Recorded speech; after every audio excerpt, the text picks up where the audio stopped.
கடந்த வாரம் டுரியான் முற்களை கொண்டு 8 வயது மகளை சித்திரவதை செய்ததாக கணவன் மனைவி மீது நேற்று கோலாலம்பூர் செஷன்ஸ் நீதிமன்றத்தில் குற்றம் சாட்டப்பட்டது.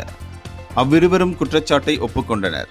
பாதிக்கப்பட்ட சிறுமியின் வளர்ப்பு தந்தையான 42 வயது நபருக்கு நீதிபதி முகமது ஜாக்கி மொஹமட் சாலி 5 ஆண்டுகள் சிறை தண்டனை விதித்தார்.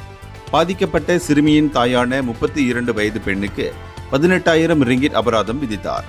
அபராதம் செலுத்த தவறினால் 3 மாத சிறை தண்டனையை அவர் அனுபவிக்க வேண்டும் என்று நீதிபதி உத்தரவிட்டார். அதோடு இவ்விருவருக்கும் 3 ஆண்டுகள் நன்னடத்தை பிணை விதிக்கப்பட்டிருக்கிறது.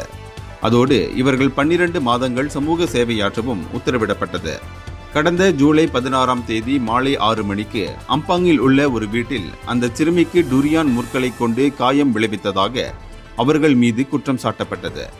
இவ்விருவருக்கும் கடுமையான தண்டனை விதிக்க வேண்டும் என டிபிபி ரவீந்திரஜித் கௌர் நீதிமன்றத்தை கேட்டுக்கொண்டார். தந்தையும் தாயும் பிள்ளைகளை பாதுகாக்க வேண்டியவர்கள். ஆத்திரத்தை அவர்கள் மீது காட்டக்கூடாது.